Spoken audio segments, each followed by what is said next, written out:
Welcome back to the Solid Verbal Boys and Girls. My name is Ty Hildebrand. That fine gentleman over there, as always, still the incomparable in 2023, Dan Rubenstein. Sir, what up, baby? How you doing? What up, baby? Look at you, the 2023 Trent from Swingers. That's you. That like is me. it. I'm good with That it. is me. I am rejuvenated. I am refreshed. I am somewhat recharged. We have not recorded since the Monday night of the national championship game. Congratulations, Georgia, for throttling TCU in that game. But on Thursday, we ran the LA Live show that we did. Hope everybody enjoyed that. Now we've had a weekend to recharge, to refresh, to talk, to get your hammies in good working order before we record again. So this is kind of our first live taping since the national championship. That's true. Yeah, we did the Brew and A on Patreon on Thursday morning, I believe, verballers.com, our weekly Q&A all year long, behind the scenes.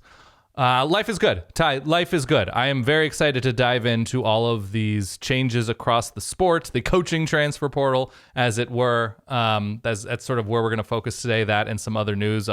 Mere seconds before we started recording, C.J. Stroud, apparently, reportedly, allegedly. Don't give it away. This is the lead. This is the lead right now. This is the top of the show, Ty.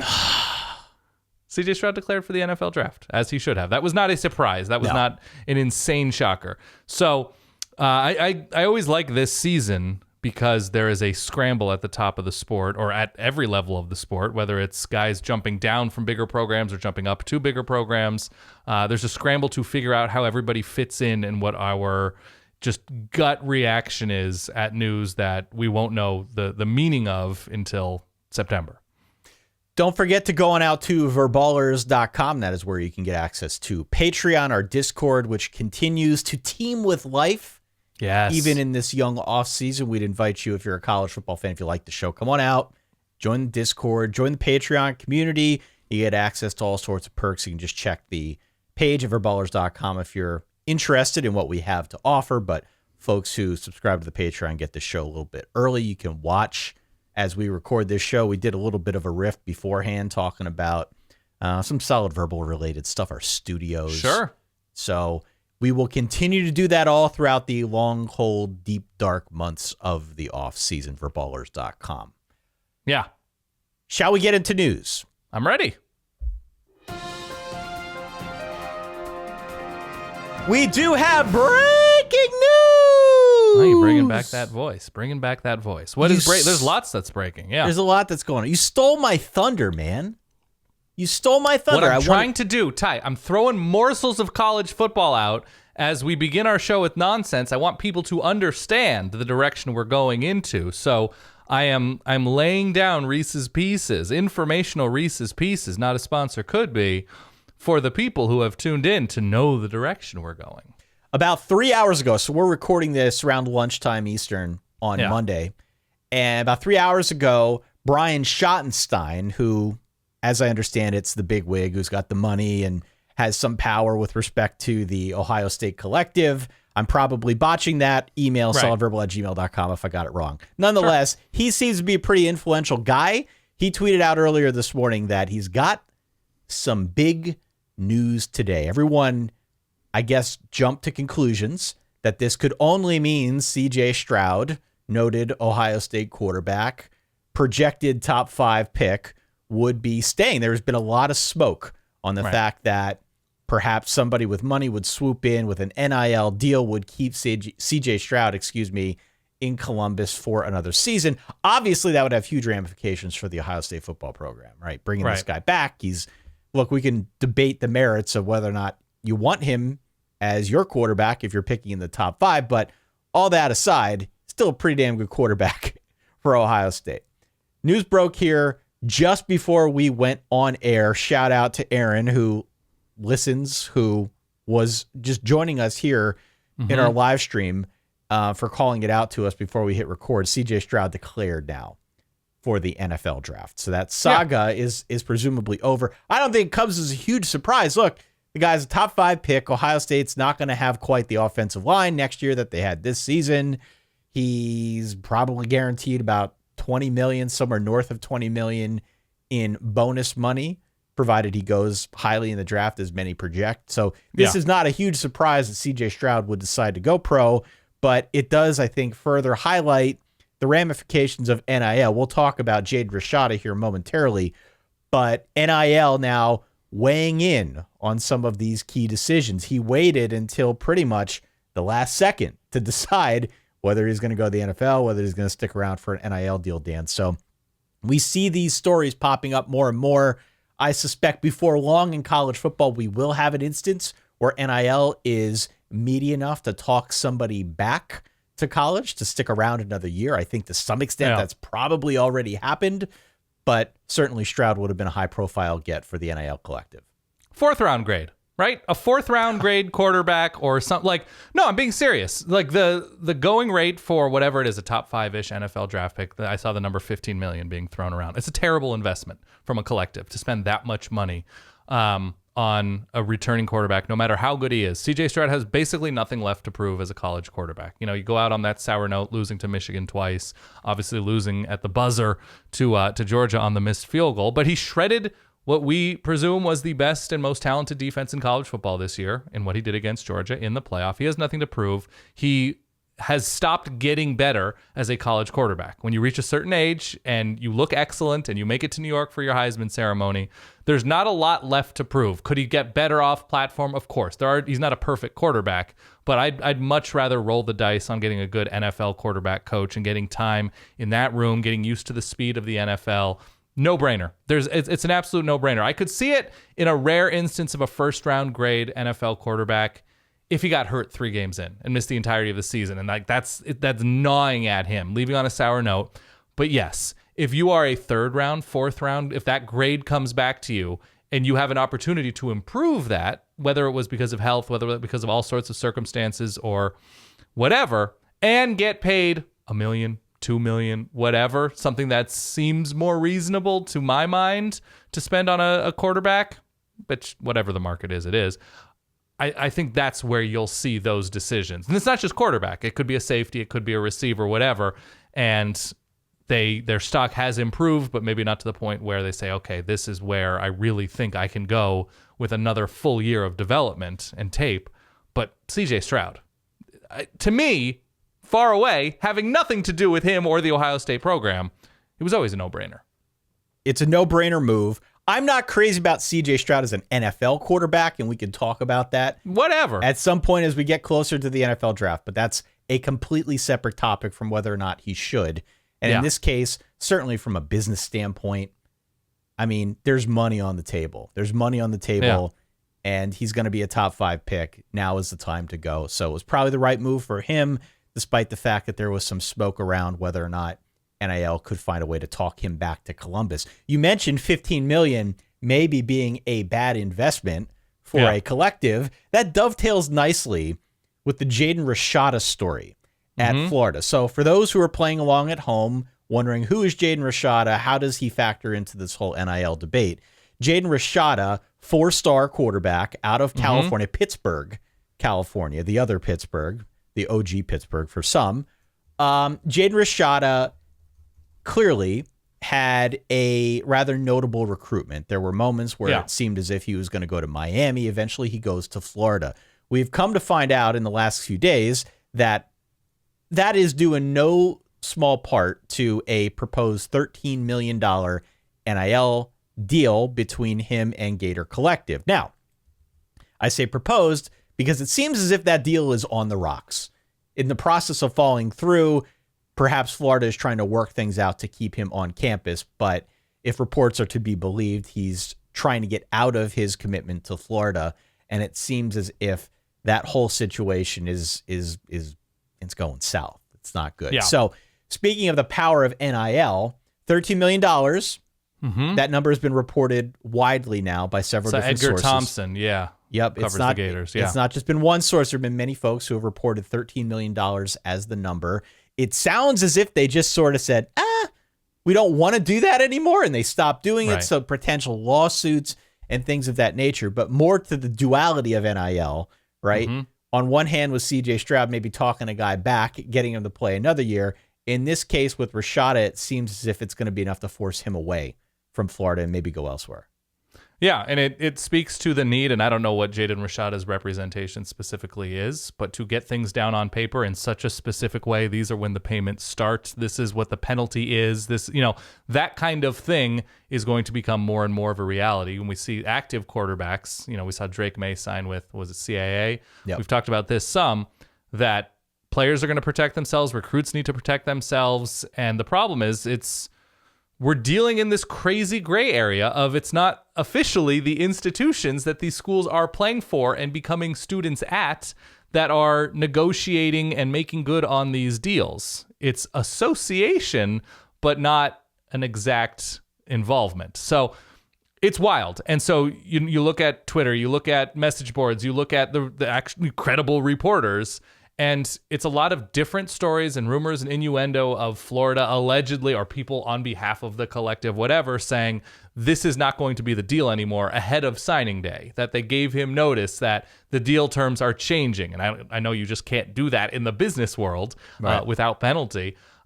So he was still associated with Florida on signing day, and then there were rumors that he didn't sign his NLI, but he signed a grant and aid, which gives him all the leverage, which is what 5 stars can do, right? A 5-star kid has a lot more leverage than even a 4-star or 3-star kid. It looks like it's going to a very obvious place in which Jaden Rashada and Florida are going to go their separate ways. Yeah. Where does he end up? Well, I'm sure a lot of schools would love to have his services. I've heard, and this is, again, it's just a podcast host, right? I've heard the $13 million figure, and a lot of these figures that get reported, there is some truth to them, but with a big old fat asterisk of it could be worth up to as much of. Right. Remember the Quinn Ewers deal, right? There were incentives, escalators that could raise the total value to something much larger. Sure. Right. And obviously the collective and Florida and representatives thereof have every reason to put out misleading or inflated numbers. This is what this crazy kid and his people want to ask for. This is insane. These numbers are crazy. Of course we're not going to pay him. And everybody's voice gets higher as they float weird, fake, misleading numbers. Again, not accusing, but you could see a universe in which this is happening. So I don't know. I would imagine the number is a lot lower than what's being reported. What I want to know, and I don't think it's bad reporting. I think they're being told and confirmed these figures, but I don't think it's necessarily accurate. What I want to know is when this eventually comes to a head, because right now the conversation, in most cases, not all, is centered largely around rich guys with a lot of stupid money to throw around. Sure. Right? Stupid money to try. We talked about the Phil Knight joke, right, on the live show. Like, let's do this thing before Phil's gone. Off to the great beyond, yeah. That's right. Like, so it's a lot of guys right now, boosters who are, I think, incentivized to try and win a national championship or help a team win a national championship. Right. There will come a point in time where that is no longer something that makes a whole lot of sense. There's not an unlimited pool of money. Eventually, the ROI on this is not going to work out. And so where I hope this goes is to a place like our Patreon. I'm not saying the money men are going to start investing in the Solid Verbal. If they'd like to, solidverbal@gmail.com. Yeah, but I think Ty wants a golf simulator. Come on, make it happen. But where I think this goes in a more responsible way is, hey, if you really like the team, everybody pitch in $100 a year. And then somebody will be elected as maybe the treasurer of those funds, and then those funds can be released and used as the football team or as somebody affiliated with the football team sees fit to try and make a more sustainable NIL deal. So many acronyms, right? Mm-hmm. I think that's where this goes eventually. It's not there yet, but I think it won't be long before we get to that point, because until then, we've just got a couple of rogue boosters who want to throw their money around, and it seems as if they can operate with relative impunity. This is an odd story. It is not going to be a one-off story. I think we will see more of these Jaden Rashada type scenarios here in due time. We'll see where he ends up. We'll see what NIL does just as an overall policy moving forward now into this new era with new NCAA presidents and politics and Congress and all. Like, there's a lot to cover here for sure on the NIL side. But suffice to say, the NIL saga on the Jaden Rashada thing and within Florida is still taking shape. So good reporting to those. The Athletic did an awesome job chronicling the whole ordeal. I would encourage folks to go out there and check it out. But Yeah, a lot to talk about on the NIL front. By the way, 100% chance. If Jaden Rashada ends up wherever he ends up, if he ends up at Cal, at Michigan, at Washington, wherever, because he's from the West Coast, I'm just throwing out schools that are coming top of mind, whatever. It's not going to be for anywhere near $13 million. No. It'll never be reported. It'll be in considerably less and in the single digits. By the way, on the other side of things, Ty, low-key nightmare of an offseason and end of season for the Florida Gator universe. Yeah, not good, right? I don't have a dog, a reptile in this fight, but in this world, in a world in which Florida is recruiting against everybody in the SEC, atop the SEC, as well as Florida State and Miami for in-state kids, of course, and those three are jockeying for prime position, with Florida State being the end of the year with the Sunshine Showdown, and Miami, of course, recruiting the hell out of the nation and state, whatever, as we've seen, to be able to negatively recruit the behind the scenes that they don't have their act together. They're not cohesive. They're making promises that they're not fulfilling, or just having it out there. Like, they don't even need to negatively recruit, because it's already out there in the recruiting community that things are not great in Gainesville. And so whether it's the ton of transfers that have left Florida, whether it's the just absolutely pathetic bowl game performance, it was 30-3 against Oregon State, and that was a depleted roster, of course, but people tune in, recruits tune in, potential transfers tune in, and they see Florida being shellacked by Oregon State in the Vegas Bowl. And it's just been one hit after the next, with the Rashada one being so public and being so juicy for all of us in this new world. We don't have pen to paper. We don't have the evidence and proof of anything of what's going on in Gainesville with Jaden Rashada. But from the outside, it's looking pretty horrific for Florida. Low-key nightmare. We need nightmare. We need a sound for low-key nightmare. January 16th, 2023. It looks like a little bit of a quicksand situation for Billy Napier, especially if you're a Florida State fan, a Miami fan, a Georgia fan, a South Carolina fan, whatever. It's looking like it's trending in a pretty terrible direction. Let's move on. Let's. The coaching carousel. I brought back the dinosaur. Why not? Everybody likes a dinosaur. Coaching carousel. Whoops. Oh, a double? Double dinosaur. The coach carousel continues to spin despite the fact that the season is over. This is typically when you see a lot of coordinator hires and things of that nature. A pretty big one on the Clemson side of things. We made a joke in the LA Live show that Dabo Swinney was slowly melting. That was a good goof. I stand by that joke. I still chuckle at that joke. However, any implication that the demise of the Swinney era is imminent, we might want to hit pause on that. There's still a lot of talent at Clemson, and there was some speculation as to what Dabo might do with his coaching staff. Dabo's a guy who's been incredibly loyal over the span of his tenure at Clemson. I went back and checked the last time he fired an assistant. You got to go back to the Orange Bowl in 2011. Kevin Steele. After that 70-33 loss to West Virginia. That was the last time he fired an assistant. So guys who are sort of under the Dabo umbrella tend to stay there unless they decide to leave on their own volition. So it was newsworthy when he fired Brandon Streeter. Right. Brandon Streeter was the first year offensive coordinator for Clemson. He assumed that position, promoted from within after Tony Franklin left to take the head job at Virginia. And mixed results. Tony Elliott. Yeah. Tony Elliott, excuse me. Yeah. You're good. Mixed results, right? Folks have called out offensive line development, receiver development, not getting the ball enough to Will Shipley. Obviously, the DJU thing was just inconsistent all year long. It wasn't a bad offense. I just think people who follow Clemson a little bit more closely were aware of areas where it could have been, perhaps should have been better. So I agree.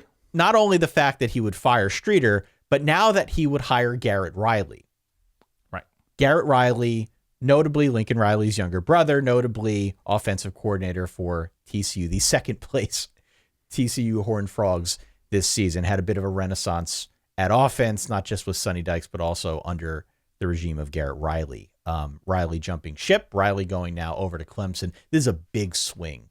Yes. From Dabo Swinney. I saw some folks online talking how this reminds him a little bit about how he went out and got Chad Morris when he did, right? Like this is Dabo being aggressive. This is Dabo, I think, more proactively trying to fix what he perceives as offensive inefficiencies. And certainly if you're Cade Klubnik, certainly if you're the aforementioned Will Shipley, certainly if you're a receiver in that receiver room for Clemson, there's a lot to be excited about with this move. The cynic in me worries a little bit about that you're hiring osmosis with Garrett Riley, right? That it's Sonny Dykes' offense, that he's Lincoln Riley's brother, right? He's a very smart dude. He for good reason. He was, and it's been written about, instrumental in TCU's offensive success, and good for him, by the way.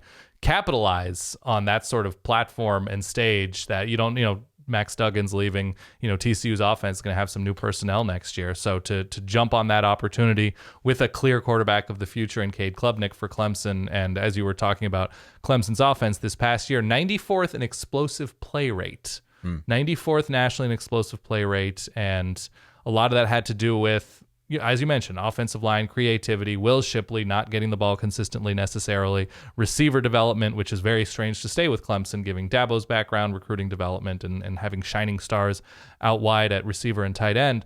And so it was the move that needed to be made. And hopefully, if you're a Clemson fan, this is indicative of a more business-minded Dabo, and just that he's not going to hire internally. The defense was fine this year for the most part. It was at times very, very good. But this is going to be a new stretch on both sides of the ball for Clemson. And if they want to, again, be in those serious playoff conversations, they're going to need to pop some big plays on offense. They're going to need to develop a quarterback, because the DJU situation obviously didn't work out. He was not developing consistently and moving in the right direction consistently in those big games. Look, Clemson got destroyed by Notre Dame, by a Drew Pine Notre Dame team. And maybe that was the last sort of straw for Clemson, the way that they lost that game. Maybe it was the Tennessee thing. Who knows? But the right move at the right time, and hopefully this turns the page and helps to usher Dabo into the modern era. Yeah.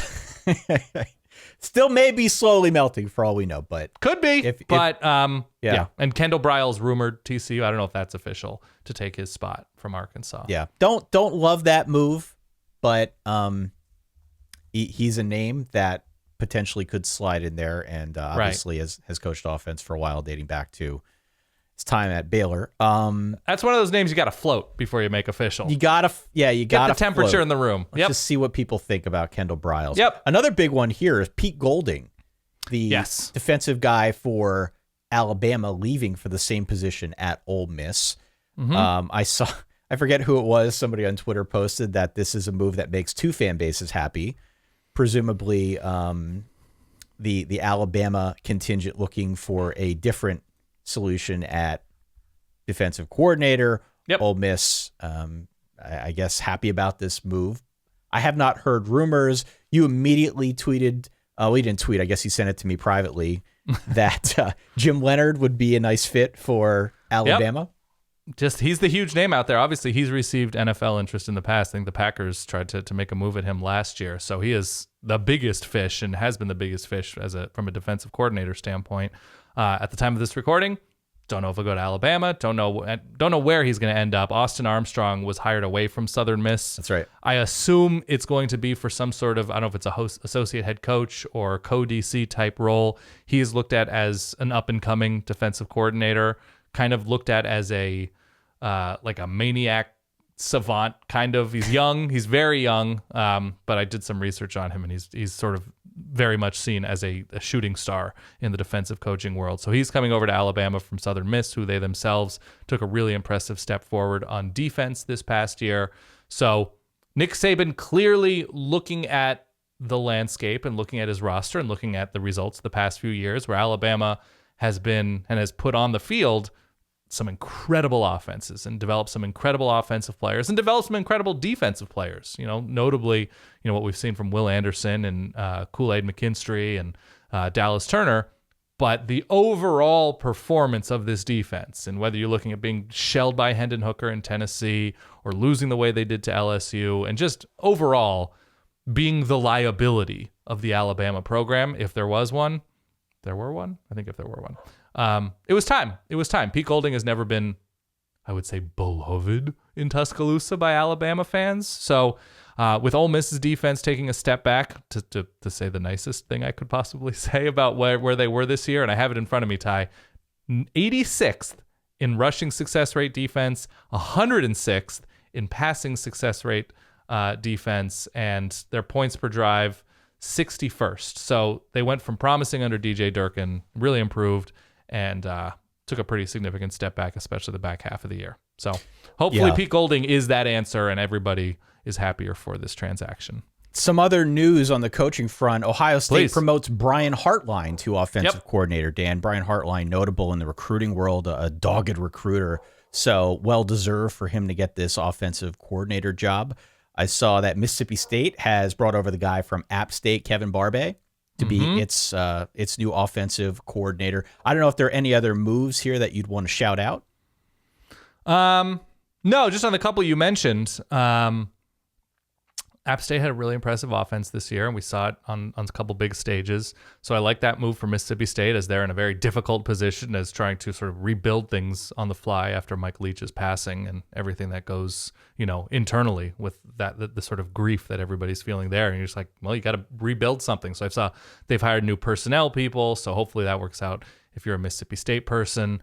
The Brian Hartline thing is fascinating because they've had a legit offensive coordinator these past few years in Kevin Wilson, even though Ryan Day was calling plays. And now we've got first time, I know Brian Hartline has had elevated titles, but now he is the coordinator and presumably calling plays, because Ryan Day told, I think, Kirk Herbstreit before the playoff that he's giving up play calling duty. Getting out of the play calling business, It's still going to be a Ryan Day offense, I'm positive, but Brian Hartline certainly, especially given his recruiting acumen, the coaching acumen, how good receivers have developed, how well they've developed under Hartline at Ohio State, that this is going to be a fruitful transition for the Buckeyes as they, try to stop a Michigan losing streak, as it were. Yeah, crazy to say that, but definitely well-deserved for Brian Hartline. And as you said, just very, very sound in the recruiting game to be able to put those receivers that he's still recruiting into an advantageous spot. I think only makes it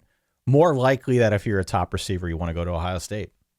Hartline's not going to to be there for long. He's not going to be there for long, but he interviewed for Cincinnati. He's not going to be there for long, but I get it. It's smart. It's smart because continuity seems important right now as Ohio State makes the transition to whomever at starting quarterback moving forward.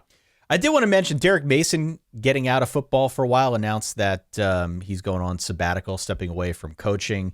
And it's not college football, but it is college football adjacent in Cliff Kingsbury. I don't know if you saw the news. Cliff Kingsbury fired from the Arizona Cardinals. And reportedly, I think this was per Peter Schrager, our friend Peter.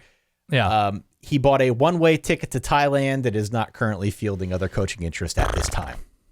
Yeah, I hope Derek Mason does the same, though I suspect Derek Mason has a family and responsibilities that Cliff Kingsbury does not. Spent 1 year with Mike Gundy in Stillwater, and Derek Mason's like, I got to take a break from all this nonsense. By the way, that's Auburn and Stillwater in back-to-back seasons. So, yeah, it's been a few years. That'll age a age tough 3 years. Getting fired by Vandy, the Auburn situation with Brian Harsin leaving voluntarily, and then trying to salvage things in Stillwater after a really good defense sort of fell apart with a lot of players leaving. Sort of feels like a bit of a low-key nightmare in Stillwater as well. I'm totally right there with you. Yeah. They added Alan Bowman in the portal, Ty. He's still playing?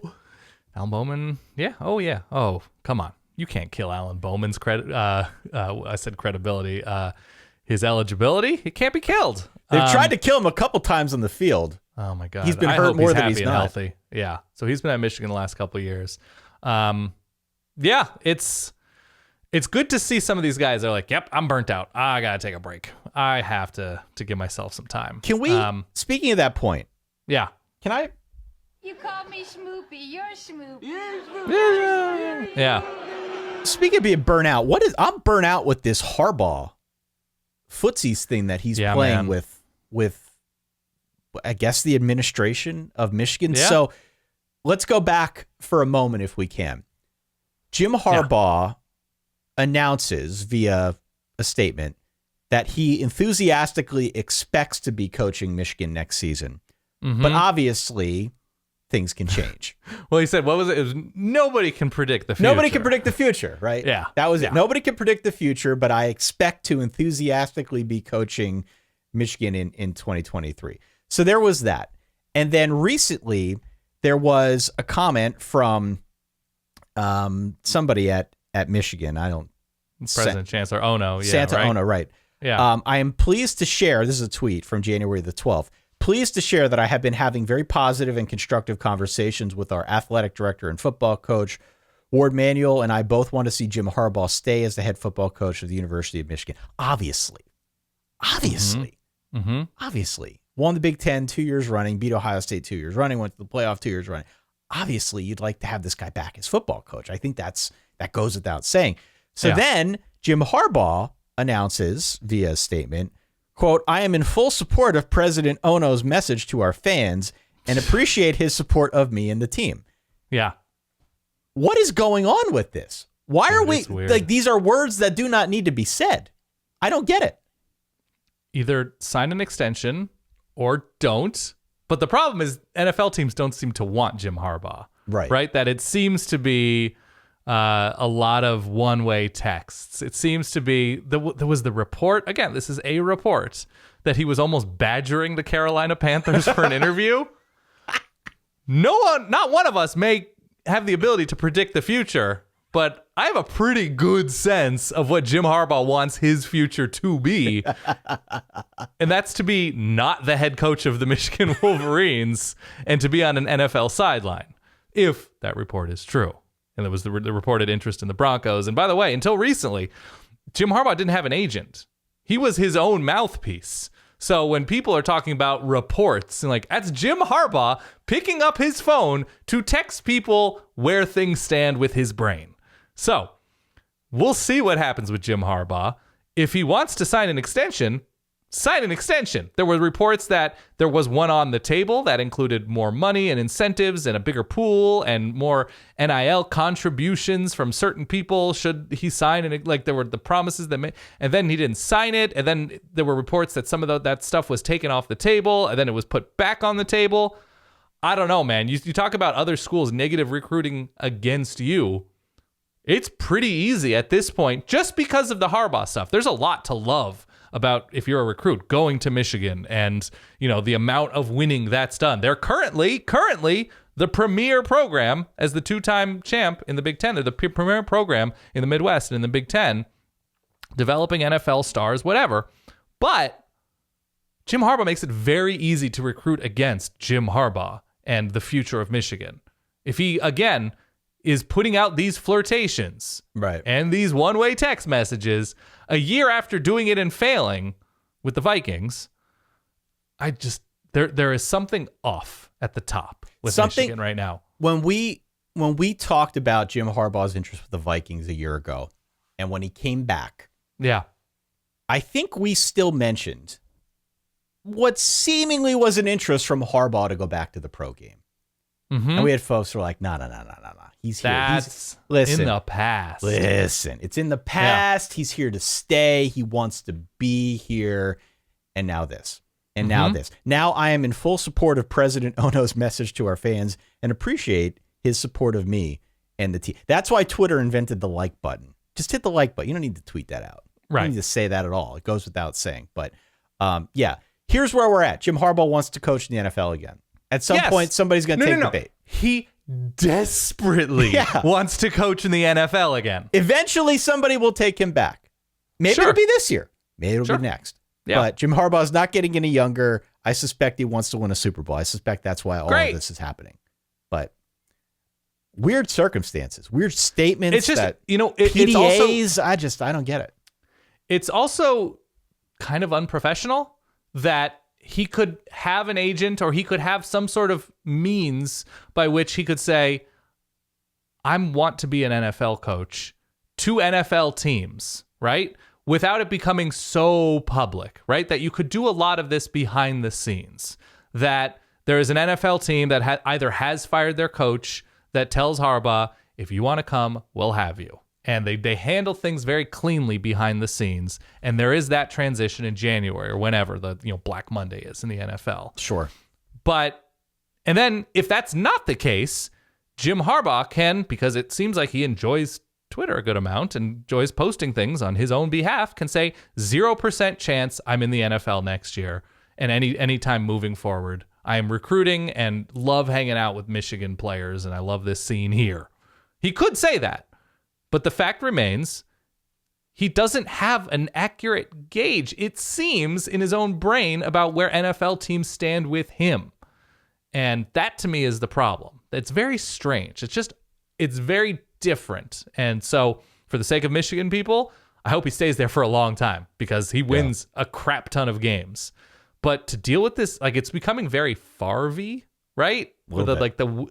And I mean, not entirely, but I hear what you're saying. Not entirely. Favre in the offseason indecision not about entirely, his future. But sure. I guess Aaron Rodgers-y now, too, if I can read headlines anyway. Right. It's just, I don't know, man. It's just odd. Either like you're a Michigan dude or you're an NFL dude. And if you get the sense that no NFL teams want you, you're for sure a Michigan dude. And so sign the extension and make it official and move forward. I don't know. It's just, there are so many bad different. coaches in the NFL. They're really bad coaches right now in the NFL. Of course. Many of them have been fired. There are some who I think will have yet to be fired this cycle. Whether or not any of them decide they want to go to Jim Harbaugh remains to be seen. Eventually, somebody will. Eventually, somebody will want to go to Harbaugh. The weird thing is with the NFL, I apologize for interrupting you, Ty, only a little bit. Jim Harbaugh's not new. No. Jim Harbaugh is everybody has Jim Harbaugh stories. Everybody has a sense for Jim Harbaugh. So I guess on a certain level, you can meet with Jim Harbaugh to sort of see for yourself, or maybe see if he's grown or, devolved in some way. But this isn't like an up and come. This isn't Sean McVay. This isn't Mike McDaniel. These aren't any of these young guys. You're like, does he have what it? We know that Jim Harbaugh can succeed on a pretty high level as an NFL coach and as a college coach. We know that he has, we'll call them idiosyncrasies. So there's not a lot of mystery to Jim Harbaugh, and there is about like a long time somebody who's never been in the NFL, or a very young somebody who's unproven, and we don't really have a good sense for his vision and personality. You know Jim Harbaugh's personality, you know his vision, you know his intention, and it only takes one, owner or president or whatever to make that decision. But that's the weird thing, that there is not a huge sense, to me, from afar, of self-awareness on the Harbaugh Michigan NFL front. Yeah, I don't know. The NFL loves retreads. Less now, though, obviously. The Vikings said this coach has won a Super Bowl. This coach was it Kevin O'Connell? Yeah. And the Vikings just lost. They just embarrassed themselves to the Giants. I didn't watch the game, so I don't know the full context. But they looked at it and said, yeah, we want this young guy who's proven nothing as a head coach rather than Jim Harbaugh. Well, we'll see. Somebody eventually is gonna totally jump in bed with Harbaugh at the NFL level, but we'll see. We'll see when it comes to that. Speaking of more movement from the Big Ten to the NFL, this is the Kevin Warren music that I've chosen for this podcast. Hope you like it, Dan. Yes. Kevin Warren, who for a long time was an NFL executive before becoming the commissioner of the Big Ten. He was with the Rams. He was with the Detroit Lions. He was with the Vikings for a long time, with the Vikings, the COO of the Vikings for a number of years before he decided to jump over to the Big Ten. He is now going back to the NFL. So after kicking up so much dust on the college level, bringing over USC, UCLA, making a bunch of moves for the Big Ten Conference, he has decided to now head back to the NFL. He's going to be the president and CEO of the Chicago Bears. So if you're a Bears fan, I guess that's a good move. I don't know a whole lot about NFL executives and what they've done in previous regimes. I think he's being brought in to build a new stadium. I think those are the vibes locally. The vibes locally, thank you. Yeah. Is and maybe you've seen some of the video clips of what they want to do to Soldier Field with the glass dome and some of the cool stuff. $2.2 billion, something in that neighborhood. That'd be a pretty big endeavor. But Kevin Warren jumping ship. He is going over to the Bears. I have not seen a whole lot with respect to who could take over as the head guy for the Big Ten Conference, but for sure there will be some ramifications just on an administrative level with whoever that new guy or gal ends up being. Yes.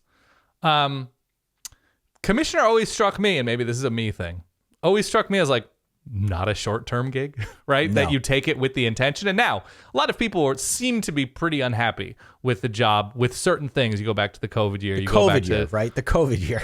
The cancellation or the presumed cancellation or the uncancellation, and then the drama, especially with Nebraska. And it's just like, and we talked to Nicole about this, Nicole Auerbach from The Athletic. I love dropping a good name. She's a great name. Talked about the strength that Jim Delaney had with the Big Ten is that he got everybody on the same page. He knew how to pet everybody's head, right? He knew, like, this president loves having sandwiches delivered. This president loves a call every Monday, right? That he just knew how everybody ticked. This chancellor like this athletic director like this, and he was the ultimate politician. I don't even say that in a negative way, that he just got everybody on the same page. He was a very good communicator, very good persuader, right? Launching the Big Ten network, signing the new deals with, at the time, ESPN and Fox. And so much of commissioner jobs now is media rights stuff, right? It's the bottom line. We are a television and media funded sport. And so all of these conferences, as we all know, are competing with each other for the same dollars from ESPN, Fox, Amazon, Apple, whoever. And to that end, Kevin Warren did a very good job. He added USC and UCLA to make that broadcast rights package that much more attractive by getting the West Coast footprint and the valuable LA TV market. That's right. It still strikes me as like a very weird short-term tenure, that it's such a big job. And maybe he was, pushed out a little bit, that like if you don't feel welcome somewhere, it's easier to leave. It was a little disappointing to me because I remember, I think he did an interview with, Bryant Gumbel, Real Sports, in August or something. And I don't know if the TV deal had been signed or made official at that point, but it was such an worth as much as $7 billion overall. Right. And Bryant Gumbel asked him about players being paid, athletes, student athletes, whatever you want to call the people that play for Minnesota, Indiana, Ohio State, Penn State, Wisconsin, whatever. How do you sign a deal this big and not have athletes seeing their cut in some way? And, sort of the Big Ten leading the way and sort of forming a system in which players can see more of the money. And Kevin Warren's response to Bryant Gumbel was, "Oh yeah, that's definitely a priority. That's something we're working on." And then 4 months later, Chicago Bears. Dunzo. Yeah. That was something that that was one of the first things I thought about, was like Kevin Warren. That was very important, at least publicly on HBO, to say that's a priority for us to figure out a way. And then he's out. He's out. Yeah. And so that was odd to me. And so I hope whoever the Big Ten gets next, for their sake, and for, it's a sport on shaky ground constantly. And that's sort of the feature, not the bug. I get it. But you want stability at commission. Now, Jim Phillips was at Northwestern. Now he's at the ACC. Obviously, the Pac-12 just made their own transition. A lot of names, internally coming up. I know there's changes at the top with Ohio State that are yet to come down. And Gene Smith's name has come up. Obviously, as a very successful Anybody tenure. throwing Oliver Luck out yet? I feel like we need to Always do got that. to throw Oliver Luck. And I saw the Patriot League commissioner. Her name came up. Yep. So there's a lot of names out there. And, as we've seen a couple of conferences do now with the Big 12 and the Pac-12 looking outside of college administration and Sure, looking more toward the media or business worlds, but we'll see with the Big Ten. It's an enormous entity, and whether or not they're expanding further, that's not on the commissioner. That's a president and chancellor type vote, but a lot of moving pieces, a lot of dollars, and I have nothing further to add, but kind of, to me, again, seemed like a long-term type job. Yeah. And Kevin Warren, I'm sure he has very good reasons, said, "Nah, I'm good. I'm good with all this college nonsense." A very short tenure as commissioner, but very consequential. Mm-hmm. Very consequential. Definitely got off to a rocky start with the COVID year. And I remember we talked to Nicole, we talked to David Jones, some of our friends who cover the Big Ten a little bit more closely. And the way that he kind of handled that with trying to get everybody on the same page was kind of an abject failure. It didn't. Yeah. That didn't Well, work. He was just so new. They didn't know him. They didn't have a sense for him. Yeah. He didn't have those built-in relationships in the way that Jim Delaney did. So definitely off to a rocky start. But landing the plane with the big media deal, landing the plane with getting USC and UCLA, we could talk about the merits of whether or not that's a good thing or not. But from a financial, from a business standpoint, It definitely ups the value of the Big Ten Conference. There have been things that they have done that I think are really significant and will probably move the needle for the conference. Don't forget the alliance tie. The alliance for 3.5 weeks. And then Kevin Warren was like, I think I kind of want to destroy college football as it stands now. Is everybody, you're cool? All of these presidents? Okay. All right. Let's do it. Yeah. A one-man wrecking crew in a sense, Kevin Warren going back to the NFL. I love the move with the interview. I'm glad you brought that up because I was thinking that too. That was the move I pulled when I left my job and I was on the big project. Mm-hmm. And folks were asking like, well, where is this thing going? Is my bullet point still a priority? Oh my God, it's a huge priority. Of course. I'll never talk to you again. I'm actually talk to you again. Sidebar. Yeah, Kevin and Warren and Fox. They got it done for the shareholders. As I don't know if it's Aaron or Mr. Pizzacoli in the chat right now watching this live for ballers.com. But they got their little thing done. And then Kevin was like, all right, I got a call. Thanks, bye. Yep. Okay, thanks, bye. Yeah. All right, Kevin Warren going elsewhere. Is there anything else that we want to cover here? Any other notable coaching maneuvers? Any other notable things in and around the world of college football? On a really sad note, I didn't want to gloss over this one. The Georgia football family with some sad news going through the death of a teammate now, Devin Willock, an offensive lineman, alongside a recruiting analyst, Chandler LaCroix, killed in a car accident on Sunday night. Really tragic stuff. There were two other passengers in the car. Warren McClendon, who was the starting right tackle this year, actually just declared for the draft. Thankfully, only minor injuries for him. There was another staffer, Victoria Bowles, who was also in the car at the time. She survived, but dealing with some serious injuries as well. So our hearts go out to everybody in the Georgia football family. Sad. So we hate news like this. Devin Willock, so many good stories have been shared online about him. So I don't know, just condolences out to the Georgia football family. It's a sad bit of news. Everything can change in an instant. Yeah. Awful stuff. So on that somber note, Dan, unless you've got anything else, I think this is a good way to end the show and step back into college football podcasting. Here's the way it works for us now as we go into the off season. Publicly, you can hear shows every Tuesday and Thursday until further notice, right? We will continue to do that all throughout the off season. The off season, I have that in air quotes, as college football continues to change and evolve and give us more news than ever before. If you are a Patreon subscriber, you can get access to those shows on Monday and Wednesday.